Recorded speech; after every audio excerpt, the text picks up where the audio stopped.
Pernah kepikiran gak sih, kenapa sih ada beberapa pemimpin atau perusahaan yang kayaknya tuh bisa menginspirasi banget, sementara yang lain, ya gitu aja, gampang dilupain.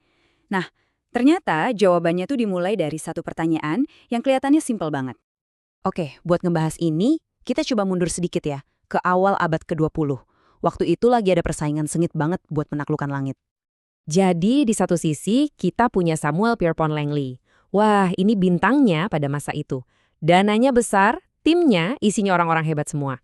Nah, di sisi lain, cuma ada Wilbur dan Orville Wright. Cuma dua bersaudara yang modalnya ya dari keuntungan toko sepeda mereka. Aneh kan? Kenapa justru kita semua cuma tahu nama Wright bersaudara? Nah, pertanyaan inilah yang jadi kunci buat ngertiin pola yang ngebedain para pemimpin sejati yang bisa menginspirasi dengan, ya, semua orang lainnya. Jadi gini, kemenangan mereka itu bukan soal hoki. Sama sekali bukan. Itu karena mereka punya sesuatu yang Langley nggak punya. Mereka mulai dengan mengapa. Sebuah alasan, sebuah yakinan yang kuat banget, yang bikin tim kecil mereka itu terinspirasi buat ngelakuin hal yang kelihatannya mustahil. Soalnya, kebanyakan organisasi itu nggak menginspirasi. Mereka lebih sering pakai taktik-taktik jangka pendek buat, ya, sekedar mempengaruhi perilaku kita. Taktik yang paling umum, iya, banting-bantingan harga. Tentu aja, diskon gede-gedean itu bisa naikin penjualan. Tapi cuma sementara. Ini kayak senjata makan tuan. Lama-lama, pelanggan jadi nungguin diskon terus. Dan yang namanya loyalitas, ya udah, hilang. Terus, ada lagi promosi. Tahu kan, cashback, beli satu gratis satu. Oke, ini emang bisa nyiptain transaksi, betul. Tapi, apa ini bisa bikin orang jadi penggemar setia? Jarang banget. Dan yang ketiga, rasa takut. Ini juga manipulator yang kuat banget loh. Entah itu ketakutan beneran atau cuma perasaan doang, intinya kita didorong buat bertindak karena rasa insecure, bukan karena inspirasi. Jadi, intinya begini. Semua cara manipulasi tadi emang bisa berhasil.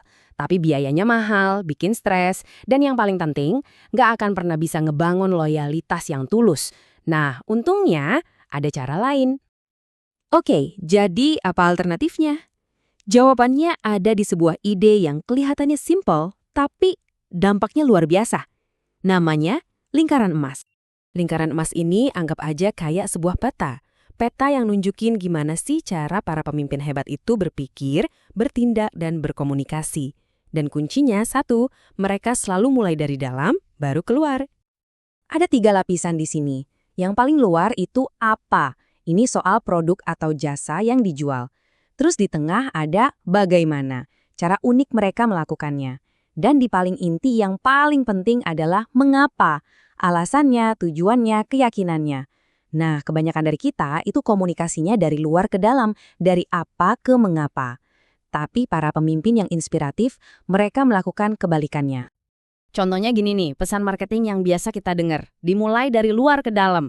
Kami bikin komputer yang hebat, desainnya keren, gampang dipakai, mau beli nggak? Sekarang, bandingin sama caranya Apple. Mereka mulai dari dalam. Dalam semua yang kami lakukan, kami percaya menantang status quo. Kami percaya cara berpikir yang beda. Caranya, dengan membuat produk yang desainnya indah dan gampang dipakai. Dan kami kebetulan membuat komputer yang hebat. Mau beli? Beda banget kan rasanya? Mereka nggak jualan komputer. Mereka jualan sebuah keyakinan. Dan inilah inti dari semuanya. Orang tuh nggak beli apa yang Anda lakukan. Mereka beli mengapa Anda melakukannya. Mereka tertarik sama tujuannya, bukan sekedar produknya. Dan yang lebih gilanya lagi, ini tuh bukan sekedar teori marketing atau bisnis loh. Ini ada hubungannya sama biologi. Beneran sama cara kerja otak kita.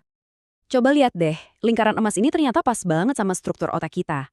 Bagian apa yang ngomongin fakta dan fitur, itu nyambungnya ke neokorteks, bagian otak kita yang rasional. Tapi, mengapa dan bagaimana itu langsung nancep ke otak limbik. Nah, disinilah pusat semua emosi, kepercayaan, dan yang paling penting, pengambilan keputusan. Otak limbik ini nggak bisa ngomong pakai bahasa. Makanya, kadang-kadang kita ambil keputusan yang susah dijelasin pakai kata-kata, tapi kita ngerasa ini benar. Nah, itu yang namanya gut feeling, atau keputusan pakai insting. Itu datangnya dari sini.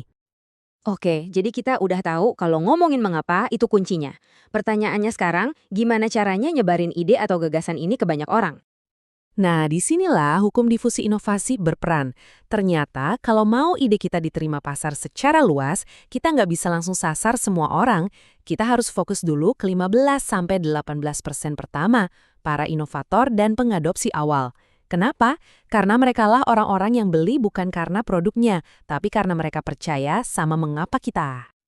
Ini poin yang krusial banget. Mayoritas orang yang lebih pragmatis, mereka nggak akan mau coba sesuatu yang baru sampai ada orang lain yang mereka percaya udah nyobain duluan. Jadi, kita butuh banget para pengadopsi awal ini buat ngebantu nyebarin pesan kita. Dan pada akhirnya, tantangan terbesarnya itu bukan nemuin mengapa kita. Tantangan sebenarnya adalah punya disiplin buat terus setia sama mengapa itu. Nggak peduli apapun yang terjadi. Konsistensi itu kuncinya. Jadi sekarang pertanyaannya kembali ke Anda. Baik untuk diri sendiri, untuk tim, atau untuk perusahaan Anda. Apa sih mengapa Anda? Apa tujuan, alasan, atau keyakinan yang jadi pendorong utama dari semua yang Anda lakukan?